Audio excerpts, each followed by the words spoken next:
قطع ارتباط همیشه تصمیم ناگهانی نیست. اغلب آخرین مرحله یک روند طولانیه. روندی که با حرف زدن شروع میشه، با توضیح دادن ادامه پیدا میکنه و با سکوت تموم میشه. بیشتر آدمایی که فاصله میگیرن قبلش بارها تلاش کردن. حرف زدن، کنار اومدن، نادیده گرفتن و حتی توجیه رفتارهای بقیه رو کردن. اما وقتی میبینن هیچ چیز تغییر نمیکنه، کم کم انرژیشون تموم میشه. این آدما معمولاً آدمای بی احساس نیستن.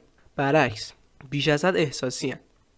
همونایی که زیاد درک میکنن، زیاد میبخشن و بیشتر از حد معمول از خودگذشتگی دارن.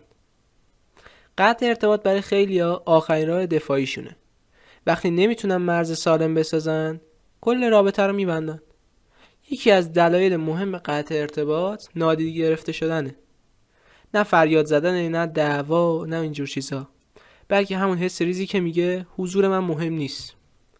آدم وقتی مدام دیده نشه، کم کم خودش رو از صحنه کنار میکشه. نه برای جلب توجه، بلکه چون بودنش بی‌معنی شده. یه دلیل دیگه فرسودگی عاطفیه. وقتی آدم همیشه شنونده است ولی هیچ وقت شنیده نمیشه، همیشه حامیه ولی موقع نیاز تنها میمونه. این فرسودگی کم کم باعث میشه آدم به جای توضیح دادن سکوت رو انتخاب کنه. خیلی از آدم ها یه جا متوجه میشن که دارن نقش بازی میکنن. نقش آدم فهمیده، نقش آدم قوی، نقش کسی که تحمل میکنه و وقتی نقش ها زیاد میشن هویت واقعی گم میشه. قطع ارتباط گاهی نشونه بلوغه. وقتی آدم میفهمه همه رابطه ها قرار نیست آخر عمر ادامه داشته باشن، برخی رابطه ها فقط برای یه دورن، برای یه مرحله از رشد. یکی دیگه از دلایل فاصله گرفتن ترس از آسیب دوباره است. کسی که چند بار ضربه خورده ناخودآگاه فاصله رو امن‌ترین نقطه میبینه. این فاصله لزوما به معنی بی‌نیازی نیست، به معنی احتیاطه. اما اینجا یه نکته مهم هست. قطع ارتباط همیشه سالم نیست.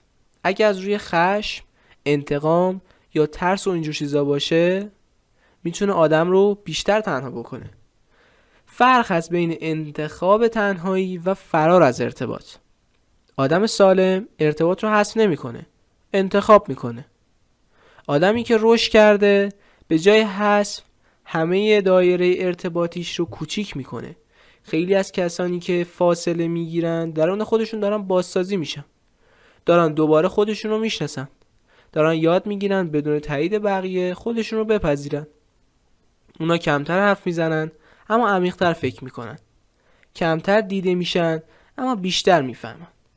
اگه کسی از زندگیت فاصله گرفته، شاید وقتش رسیده. به جای پرسیدن چرا رفت، بپرس وقتی بود چقدر دیدمش، چه ارزشی داشت.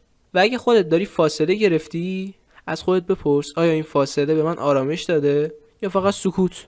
چون آرامش نشونه انتخاب درسته.